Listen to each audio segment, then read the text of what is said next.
정규직, 비정규직 조합원 여러분 반갑습니다. 노동자 방송 진행의 아나운서 김세영입니다. 사실과 진정성의 힘이 얼마나 큰가를 JTBC 뉴스 시청률이 말해주고 있는데요. 공중파인 MBC나 SBS 뉴스의 시청률에 육박하고 있습니다. 보도의 진정성을 보여주는 것이 당연한 일일 텐데도 이토록 시청률이 높고 많은 민중이 박수를 보내는 것은 그간 뉴스 보도가 얼마나 신뢰를 잃고 있었는지를 말해주는 대목이겠죠. 손으로 하늘을 가릴 수는 없습니다. 박근혜 정권이 숨기려 할수록 진실은 더욱 명확해지니까요. 이번 주 노동자 방송 시작하겠습니다.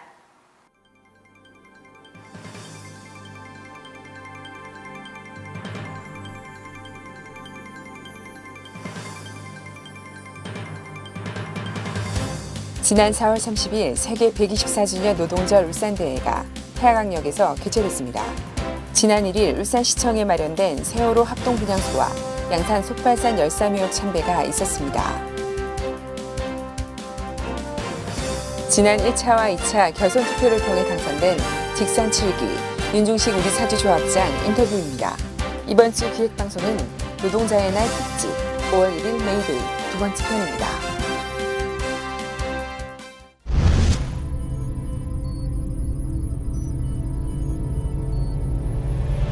지난 4월 30일 세계 124주년 노동절 울산대회가 태화강역에서 개최됐습니다.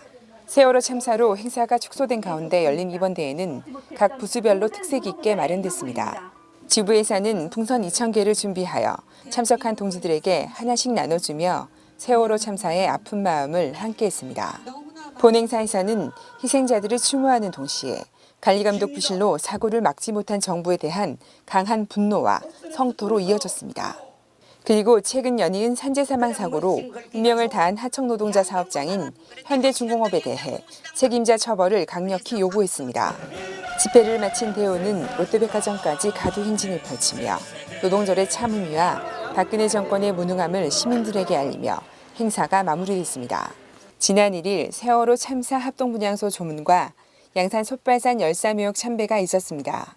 5월 1일 세계 노동절을 맞이해 지부 홍성봉 수석을 비롯한 상무집행위 동지들은 세월호 참사 분향소가 마련된 울산시청에서 함께 조문하며 무능한 정부로 인해 운명을 다한 고인들의 안타까운 죽음에 깊은 애도를 전하며 무거운 발걸음을 뒤로 했습니다.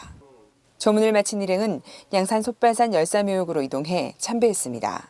노동조합을 그 누구보다 사랑했고 민주노조를 열망하며 사나한 양봉수 열사, 서영호 열사를 비롯한 선배 노동 열사 동지들의 묘역을 하나하나 참배하고 그 뜻과 정신을 가슴 깊이 새겼습니다. 그리고 숭고한 정신이 헛되지 않게 노동조합을 굳건히 사수하며 노동 탄압에 맞서 당당히 싸우는 집행부가 될 것을 다짐했습니다. 지난 4월 22일부터 치러진 우리 사주 조합장 선거에서 25,188표로 기호 1번 윤중식 후보와 사무장 후보 차진수 조가 당선됐습니다. 선전한 지진근 후보와 김홍민 후보에게 위로의 말을 전합니다. 이와 함께 치러진 규약개정 찬반 투표에서 93.3%로 찬성 통과됐습니다. 먼저 세월호 참사로 운명을 다한 고인과 유가족에게 명복과 위로의 말씀을 전합니다. 제가 선거를 치르면서 많은 조합원들이 사주에 관심을 나타내고 지지해 주신 것에 대해 책임감을 느끼면서 이 자리를 통해 감사함을 전합니다. 선거를 통해 제가 느낀 건 조합원들이 우리 사주에 대한 기대는 상당했습니다. 많은 기대를 한꺼번에 채울 수는 없지만 하나씩 준비하고 만들어갈 것이고 조합원이 믿고 신뢰할 수 있는 우리 사주조합으로 운영을 해야겠다는 게 현재 제 의지입니다. 잘 아시겠지만 현재 우리 사회조합은 여러 가지로 열악합니다. 명확한 것은 우리 사회조합이 투쟁을 하는 조직은 아니지만 우리 사회조합을 위해서라면 노동조합과의 정책협의 및 회사와의 정책협의를 통해 우리 사회조합의 발언은 조합원의 기대에 충족시키므로 진정한 복지 문화를 새로이 만들어가겠다는 게 제 의지입니다. 우리 사회조합이 제대로 활동하기 위해서는 조합원의 관심이 필요합니다.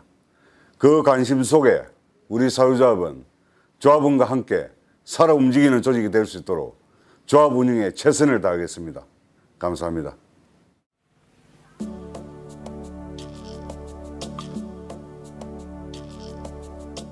대한민국 오늘날 노동자의 권리를 찾기까지 피와 희생을 마다하지 않은 열사 한 명이 있습니다. 16살. 그도 보호받아야 할 어린 나이에 가난의 고통을 절감한 소년. 1948년 대구의 가난한 집 장남으로 태어난 전태일은 1965년부터 70년까지 400여 개의 작업장이 닭장처럼 붙어있는 평화시장에서 재단사로 일했다. 그리고 1970년 11월 13일 오후 2시 쏘으니까 얼굴이 다 이제 끄질리고 그러니까 자기가 쓰러지더라고요. 평화시장 사람들이 지켜보는 가운데 그는 자신의 몸에 불을 붙였다. 사람들이 황급히 불을 껐지만 이미 그의 몸 절반은 타버린 상황. 다시 일어서더라고요. 네. 그러니까 그만큼 그 어떤 생각이 있었기 때문에 내가 보기에는 일어서지 않았나. 그 이제 기자가 그때 왔어요.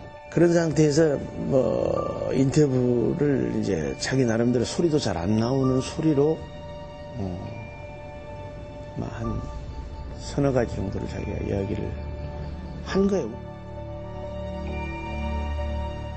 23살 젊은 재단사는 왜 자신의 몸에 불을 붙였던 것일까? 다시 일어선 전태일은 고통 속에서 기자들과 인터뷰를 했다. 그것은 노동자의 절규이자 전태일의 유언이었다. 근로기준법을 준수하라. 노동시간을 단축하라. 일요일은 쉬게 해달라. 그의 죽음으로 70년대 개발 독재 그늘에 가려졌던 노동 현장의 진실이 세상으로 나왔다. 골방에서 하루 16시간의 노동이 시달려온 평화시장 2만여 명의 노동자들. 그가 전한 진실을 본 지식인들은 노동운동에 눈을 돌리기 시작했다. 그리고 지난 36년 동안 노동자들의 창이며 방패였던 전태일을 우리는 노동해방의 투사로 부른다. 근로기준법을 준수하라. 우리는 기계가 아니다. 일요일은 쉬게 하라. 노동자를 혹사하지 마라. 내 죽음을 헛되이 하지 말라. 이렇게 외치며 온몸에 불을 붙인 아름다운 청년 전태일. 전태일 열사의 마지막 외침과 그동안 수없는 탄압과 인간 이하의 취급 속에서 노동자의 권리를 찾기 위해 희생한 분들의 넋을 기리기 위해 지금을 살고 있는 우리는 어떤 노력을 하고 있을까요? 1000만 비정규직 노동자와 300만 농민, 그리고 600만 영세 상공인들, 날로 벌어지고 있는 사회 양극화 현상, 세계 OECD 국가 중 최장의 노동시간, 세계 제1의 산업재해와 자살공화국, 통계 수치가 문제가 아니라 그 안에 살고 있는 우리들의 절박한 문제들 속에서 노동계급 해방은 노동계급 자신들에 의해서만 쟁취될 수 있는 숙제를 풀어가는 것이 산자로서의 도리가 아닐까 생각합니다.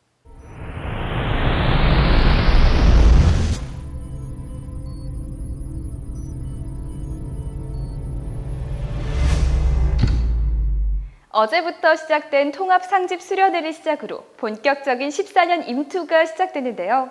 이번 임금협상은 그 어느 것 하나 쉽게 넘어갈 내용이 없을 만큼 중요한 안건들로 채워질 예정입니다. 하지만 4만 7천 조합원 모두가 단결된 모습과 투쟁 동력만 있다면 반드시 승리하는 14년 임투가 될 거라고 생각합니다. 그 중심에 금속노조 현대차지부는 조합원 여러분과 항상 함께할 것임을 약속드리면서 이번 주 노동자 방송 모두 마치겠습니다. 영상 및 사진 투고는 카카오톡에서 친구 찾기 아이디 검색 YOSSI SOS 친구 등록 후에 사진이나 동영상을 보내주시면 됩니다. 소정의 문화상품권도 지급할 예정이니까요. 정규직 비정규직 조합원에 많은 참여 바랄게요. 그리고 시청 소감이나 궁금한 점은 현자지부 홈페이지 또는 스마트폰 플레이 앱스토어에서 현대자동차지부 어플을 다운받아서 이용해주세요. 그럼 다음 주 노동자 방송 시간까지 안녕히 계세요.